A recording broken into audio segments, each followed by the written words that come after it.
Ja, her i dag skal vi så se på en af de største udgivelser her i år.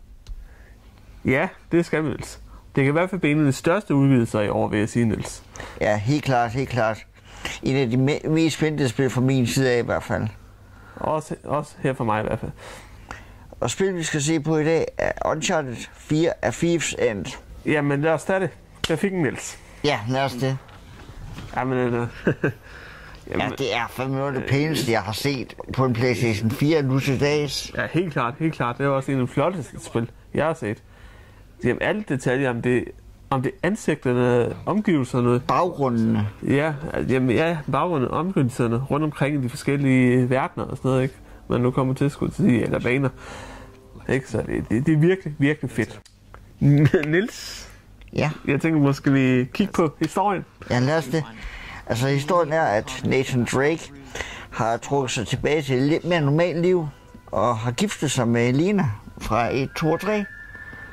Ja, men så stadigvæk tænker Drake jo på at komme på eventyr igen, jo, selvom de har deres normale liv, jo. Ja, lige præcis, altså. Der sker så også det, at Nathan Drakes bror, som man troede, der var død, han kommer og kontakter Drake. Ja, Sam. Ja, han hedder Sam. Ja, Sam. Ja, og som sagt, man tror, han er død, men så lige pludselig, så er han kommet i problemer. Mm. Men hvad for nogle problemer, det vil vi ikke sige noget om her. Nej, det vil vi nemlig ikke, så det må I selv finde ud af i løbet af spillet. Altså, man kan sige, Niels, der går lidt lang tid, synes jeg. Ja, inden at spillet går rigtig i gang. Ja, altså, der går i hvert fald en del timer, ja, vil jeg sige. Nok sådan 2 til 3 timer i hvert fald, eller 4 måske.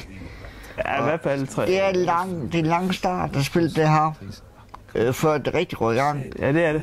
Det er helt op til kapitel 8. Først fra kapitel 8 af, der begynder det rigtigt at blive at gå i gang.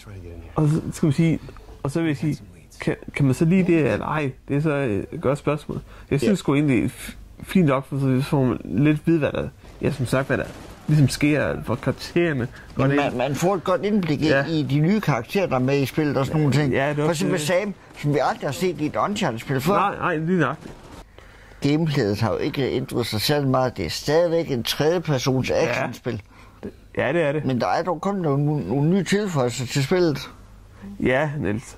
Og der tænker du vel på det der gribekrog, ja, eller et reb, eller man nu kan kalde det. Jamen, blandt andet på den gribekrog, der er kommet, hvor man sådan kan svinge sig fra et sted til et andet sted.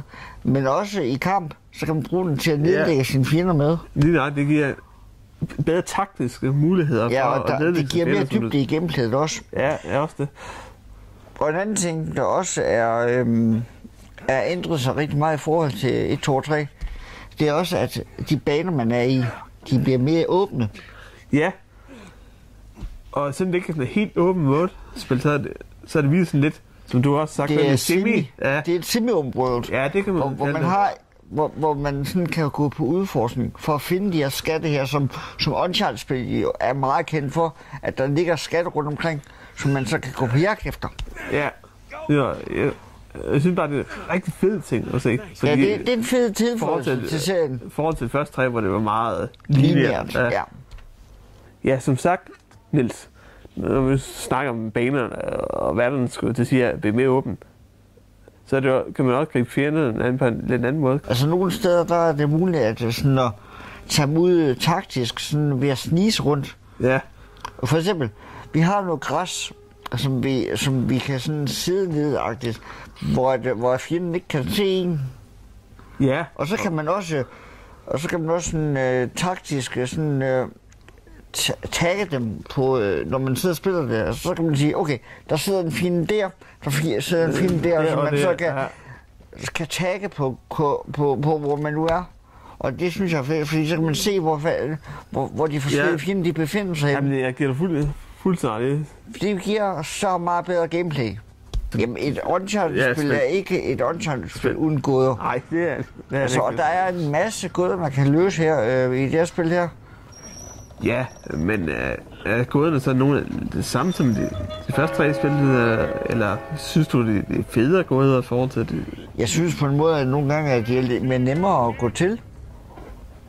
Ja. I forhold til de gamle spil, der synes jeg, at gåderne er lidt nemmere at gå til. Det kan godt være, ja, jeg synes at Vogel måske nogenlunde er det samme. Ja, svært, det er, på nogle punkter er det samme, men på andre punkter er det nogle gange lidt nemmere. Ja, det kan godt være. Selvfølgelig, Niels, skal vi selvfølgelig nævne multiplayer-delen her i spillet jo. Ja, selvfølgelig. Ja, men det har jo kun foregået en gang tilbage til toren. Nej, det var også med træerne. Var det det? Ja. Lidt. Der var også multiplayer-træerne. Ja, det er så godt være, men ja, nu er det selvfølgelig også kommet her til, her til det nye her spil. Ja, er der sket noget nyt der? Der er faktisk noget nyt. Altså man kan nu for eksempel tilkalde lave nogle artefakter, hvor det for eksempel sådan spyder noget ondskab ud mod fjendene. Rigtig fedt. Ja. Men en anden ting, det er også, at nu efter hvilken type karakter man spiller, for eksempel en tank eller en sniper, så har de så fået nogle forskellige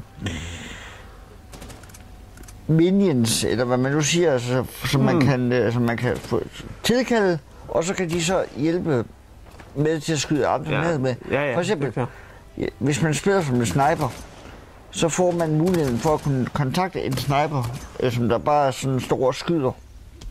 Synes jeg er rigtig fed tilføjelse til multiplayer. Ja.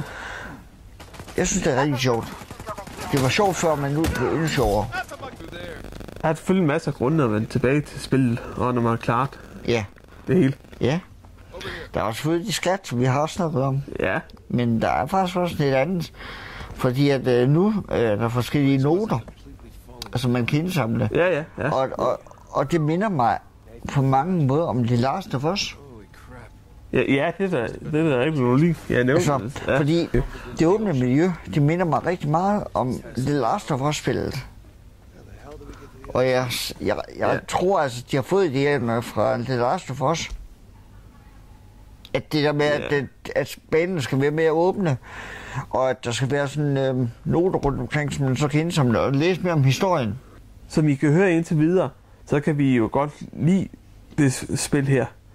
Men der er virkelig lidt små irriterende ting, som jeg ved, du synes, der er irriterende, som du i hvert fald har prøvet. Ja, altså, jeg har for eksempel oplevet, at jeg med checkpoint-systemet, det var, at for eksempel, at jeg sad midt i at jeg var respawnet fra et sted, hvor jeg var i dækning, altså sådan, hvor fjenden ikke kunne se mig. Ja. Så gik jeg ind og døde. Og så lige pludselig, så spawnede jeg sgu midt i kampens hede. Der er noget med checkpoint-systemet, der ikke er helt godt. Jeg ved ikke, om det er en fejl fra udviklingens side, eller hvad det er, men der er en eller anden i hvert fald. Ja, Niels, vi kan jo godt afsløre en lille hemmelighed i starten af spillet, jo. Ja, det er fandme sjovt, det her. Fordi at imens at imens Nathan og Elena, de sidder og snakker sammen, så sidder de også og diskuterer om, hvem der er bedst til at spille. Ja, og så lige pludselig, så kommer der en PlayStation 1 frem. Ja, og hvad er det lige for et spil, de har til den? Ja, der er selvfølgelig mange forskellige, men det er Crash Bandicoot. Ja, og her, der tror jeg altså, at Sony, de planlægger at lave et nyt Crash Bandicoot-spil til PlayStation 4. Det har været så meget op at ringe, eller så meget op at vende, at... ja, der skulle komme et nyt Crash, ja. Ja, til PlayStation 4. Ja. Og det skal ikke undre mig, at de bliver annonceret på E3 her. Ja, her om ganske kort tid faktisk. Det er om 2-3 uger. Ja, det er det. Så det skulle ikke undre mig, at kommer og lande med Crash der. Niels, lad os bare give det en karakter, og jeg vil sige, at vi giver det 6 ud af 6. Spillet har virkelig fortjent det. Det er det perfekte spil at slutte en serie af på. Ja, helt klart. Og selvom der er lige måske lidt småfejl, som checkpoint-systemet, som du siger, så kan man altså godt leve med det. Ja. Så jeg vil sige, hvis man ikke har købt det her spil endnu, så er der altså bare kommet ud og købe det, folkens. For det er klart et mesterværk. Det er et af årets bedste spil på nuværende tidspunkt. Altså, jeg vil helt sige, klart. det er årets bedste spil på nuværende tidspunkt. Ja, så folk ud og køb det.